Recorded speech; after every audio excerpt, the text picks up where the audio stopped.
Oiê! Eu sou a escritora Gabi Copinites e eu queria trazer para vocês hoje, que é o Dia Mundial do Bambu, uma história linda que vem lá do Japão, que eu li aqui nesse livro, ó. Contos de fadas japoneses, coisa mais linda do mundo, amei esse livro, que é a história do cortador de bambu e a criança da lua. Quem ouvir essa história agora, que eu vou contar, vai se lembrar talvez de um filme maravilhoso que o Estúdio Ghibli fez há exatos 10 anos, chamado Conto da Princesa Kaguya. E essa história começa assim.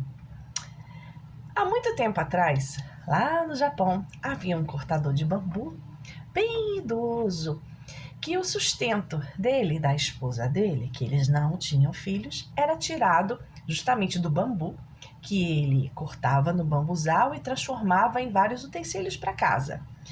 Então, um dia ele estava neste bambuzal quando ele percebeu um brilho diferente num dos troncos, né? Inclusive aqui no Brasil, o tronco de bambuzal, quando você encontra assim os nós, é ninho de saci, né? Não sei se você sabe disso, eu acredito. Então, voltando para a história, aí ele viu aquele brilho e achou muito interessante e assim um pouco desconfiado, foi lá assim com muita cautela e quando ele cortou ali próximo ao nó, o que ele viu lá dentro? Um ser diminuto de talvez 7 centímetros. Imagina 7 centímetros. Como é petititico aqui, ó, desse tamanhiquinho. 7 centímetros. Mas a coisa mais linda do mundo, como se fosse uma fadinha, mas sem as asas. Uma criança em miniatura. Encantado, ele levou aquela criança, né, para casa, já que ele não tinha filhos, né? E começou a criar a criança com a esposa. A esposa ficou encantadíssima.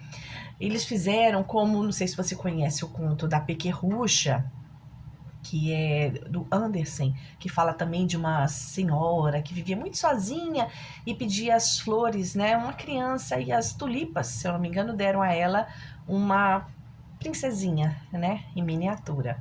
Então, aí os pais, agora adotantes desta linda menininha em miniatura, ficaram muito felizes com aquele ser de tanta luz, e literalmente de luz, porque ela brilhava. E não só brilhava, sempre que alguém estava triste, o pai ou a mãe, e chegava perto dela, se sentia melhor. Então ela tinha não só essa luz de verdade, mas essa coisa boa que fazia a pessoa se sentir bem. E uma coisa interessante, quando o pai ia cortar, né, bambus lá no bambuzal, ele percebia sempre brilhos no bambuzal. E aí ele ia lá, cortava, e o que ele achava? Era ouro, era pedras preciosas. Então foi uma ocasião muito afortunada, né, ele ter encontrado este ser tão diminuto, esse ser mágico, encantado. E aí o tempo passou, em torno de 3 meses, de acordo com essa história que eu li no Contos de Fadas Japoneses. E a menininha, que era bem petititica, virou uma moça. 3 meses, histórias de fadas. E era uma moça de uma beleza impressionante, incrível. E os pais ficaram assim tão temerosos dessa beleza, e uma beleza luminosa, tão assim surreal, tão sobrenatural, que resolveram proteger a mocinha. E aguardavam assim, sempre fechada dentro de casa. Só que o tempo foi passando, chegou a época do batismo, que era uma cerimônia muito tradicional, né, nesse recanto do Japão, e eles fizeram a cerimônia, e as pessoas que foram convidadas, claro que participaram lá, viram a beleza da moça. E entre as pessoas estavam vários rapazes solteiros que se encantaram e ficaram loucos por ela. E os pais já percebendo que estavam numa idade bem avançada e o que ia acontecer com a filhinha deles quando eles se fossem, quando eles partissem para o próximo plano.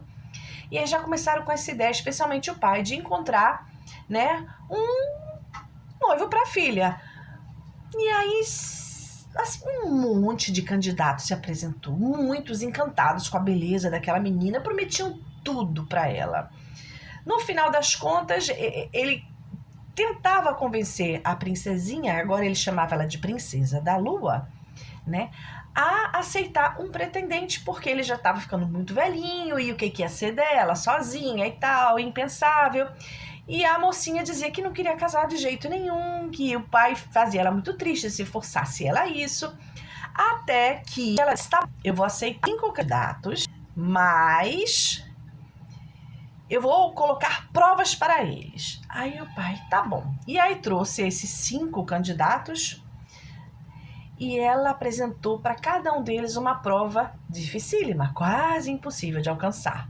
De um, por exemplo, pediu que trouxesse uma cuia que tinha sido de Buda. Uma coisa assim, um instrumento muito mágico, místico, poderoso, né? Ao outro, queria que ele fosse no Monte Rorai e trouxesse um galho de uma árvore encantada que tinha lá, que era um galho feito de prata, que tinha umas folhinhas de ouro, que as flores eram pedras preciosas. De um outro pediu que trouxesse a pele do rato de ouro, que era uma pele que não tomava fogo, que não se incendiava. E assim, de cada um, ela ia pedindo uma coisa praticamente impossível. Mas ela queria ver o quanto esses rapazes se esforçavam. E eles foram atrás do que ela tinha pedido. Foram atrás, só que não. Cada um tentou um jeito de burlar o pedido da princesa.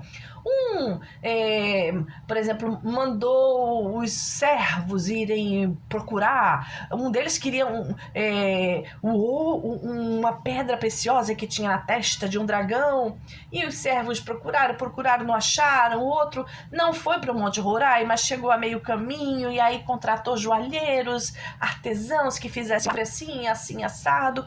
O outro foi num templo e viu ali uma cumbuca bonita e comprou aquela cumbuca e embrulhou no saquinho de ouro. Ou seja, todos trapacearam.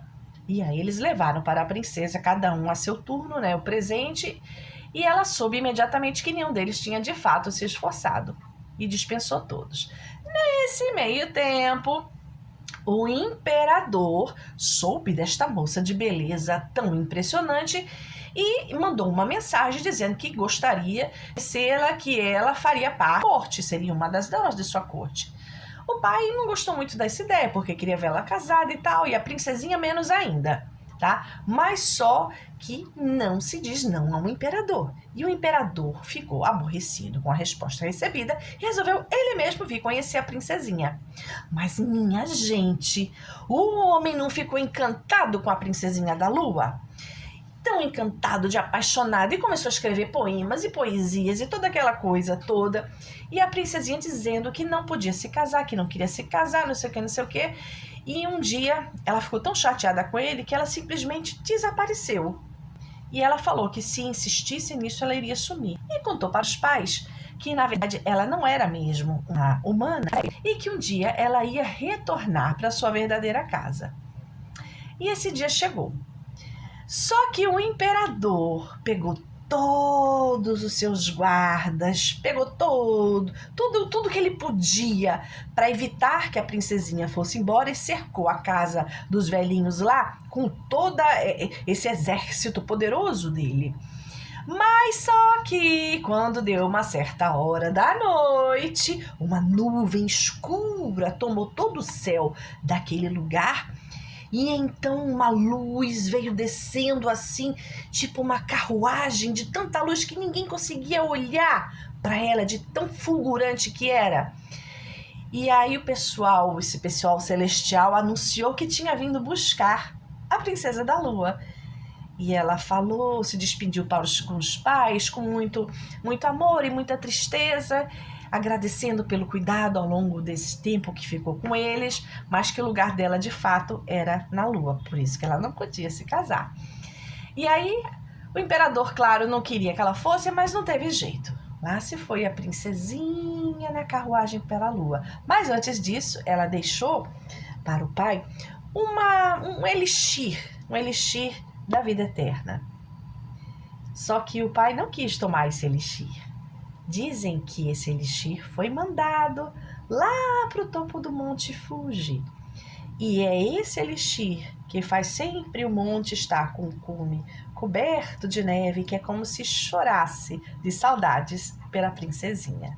Espero que você tenha gostado da minha história e curta bastante esse dia do bambu. Bambu da sorte, especialmente se você cuidar dele com muito carinho.